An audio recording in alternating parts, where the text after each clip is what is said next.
out of that area started coming forward. Credible witnesses who actually handled material, saw material, or were part of the actual examination and subsequent, perhaps, disposal of the bodies that were recovered.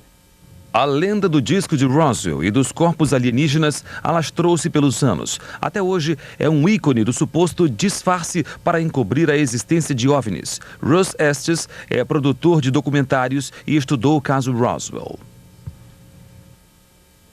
The incident at Roswell, New Mexico is probably our best possible scenario for alien contact because of the number of witnesses involved, the reports of debris, the type of debris, the amount of cover-up that has most obviously taken place over the years.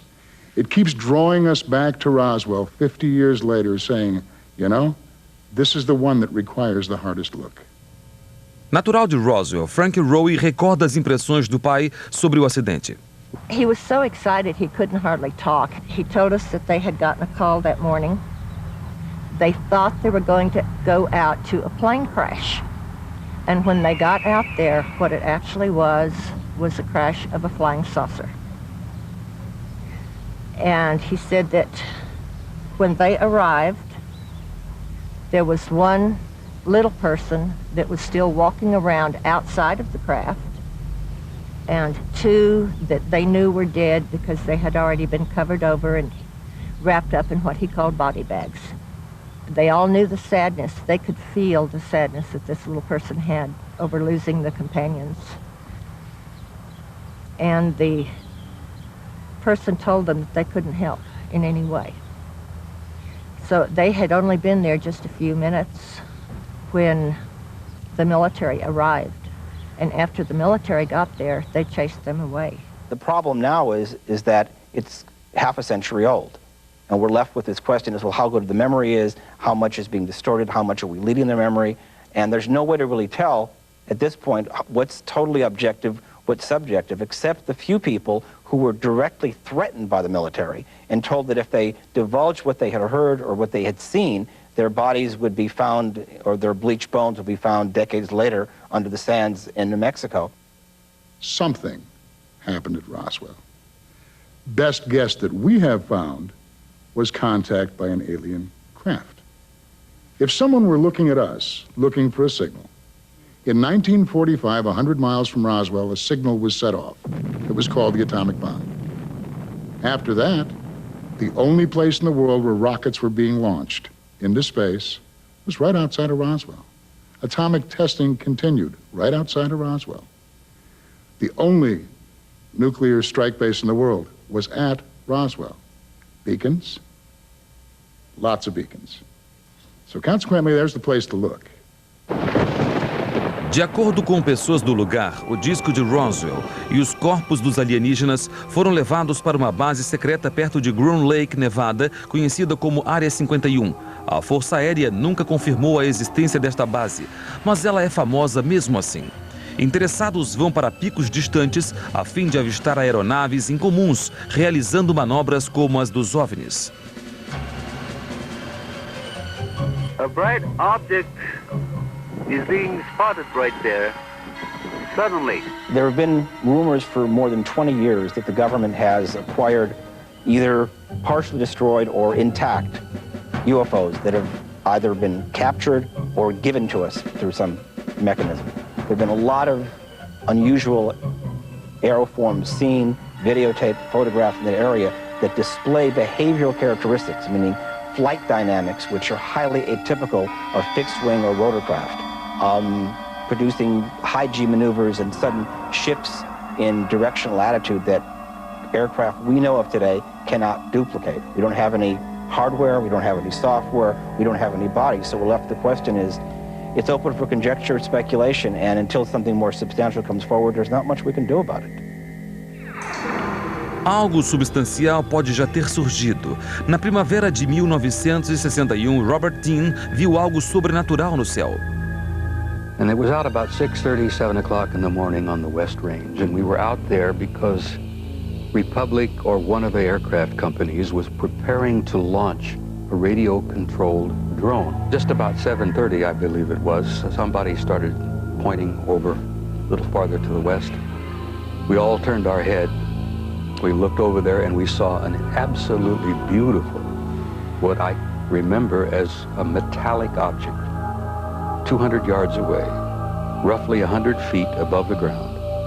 And it was sitting there, motionless, silent. But it was so streamlined and so aerodynamically shaped and so beautiful, and it was reflecting the morning sun. O objeto não produziu som algum, nem os homens presentes à cena. We were all standing there with our mouths hanging open. The object began to bob a little more, and then all of a sudden it began to move away. And then, at an incredible rate of speed, it rose and flew out of sight. And then, of course, all of us being in the military, either military or civilian, we were sworn to secrecy. Most of us who were present that day assumed we had seen a high-tech U.S. Air Force or Army piece of technology up there. The fact that we were sworn to secrecy, the fact that we were all debriefed thoroughly, I was not to realize until later what we had really seen that morning. It was a UFO. O definitivo contato ufológico foi retratado nos anos 70 no cinema.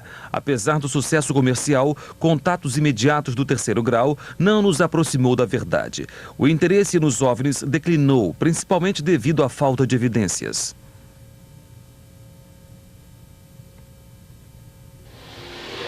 Então, cerca de uma década depois, o céu se encheu de evidências. Em 1987, um fazendeiro suíço, Billy Meier, divulgou dezenas de fotos que teria tirado de OVNIs e afirmou ter tido vários contatos com extraterrestres. Pesquisadores estudiosos de ufologia dos Estados Unidos visitaram Meier e o entrevistaram. A person who came out of the disc. Person came out. Yeah. And when the person came out of the left side of the trees there, I have seen that it is a woman. And you sat here and talked to her?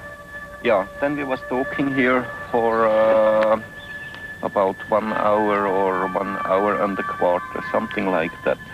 Did she give you a name? What did you call her? Yeah, she told me her name is Semyase. Semyase. Yeah. Unfortunately, this case has become intensely tangled up. For one thing, many people tried to figure out how Billy took the pictures, and so they made models of their own. And they pictures faked or representations of the saucers were put in Billy's hands and were part of his collection. Investigators would come to the farm, find these pictures among the, quote, valid Billy Meier pictures, walk away with them, do the science, find the string, determine that one Billy Meier picture is a hoax, and hence all of Billy Meier's pictures are a hoax. And this logic doesn't necessarily hold. What you're looking for is the one Billy Meier picture that you can prove is not a hoax. But we can tell you that this photo is of a craft as big as Billy said it was, as far away from the camera as Billy said it was, with no apparent means of aerodynamic support and of a solid object of some material and not a photographic fake. No mesmo ano em que Meier tirou as fotos, um construtor, Ed Walters, registrou essas imagens durante 6 meses na cidade de Gulf Breeze, perto de Pensacola, Flórida. O Dr. Bruce McCabe, um físico óptico que já trabalhou com a inteligência naval, analisou as fotografias e as imagens de Ed Walters.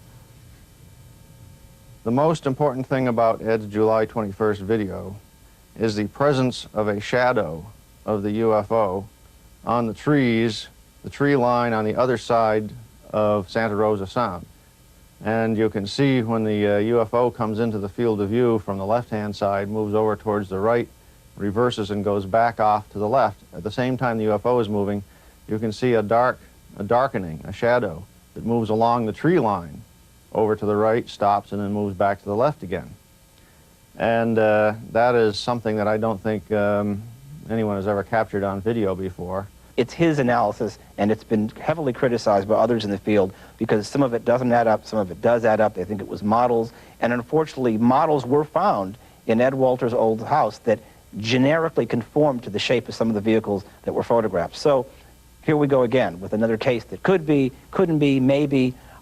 it seems like there's always some disinformation or misinformation involved. And the further one looks into the case, the more problematic it becomes. And like everything else in ufology, it ends with a big question mark.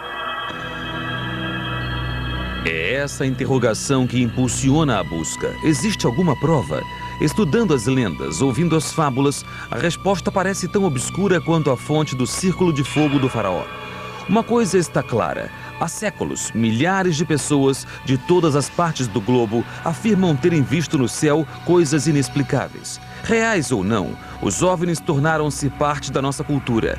A maioria das pessoas sente-se inclinada a acreditar neles, mesmo sem provas científicas. Ao buscarmos estranhos objetos nos céus, esperando encontrar respostas para tantas perguntas, talvez realmente vejamos a nós mesmos.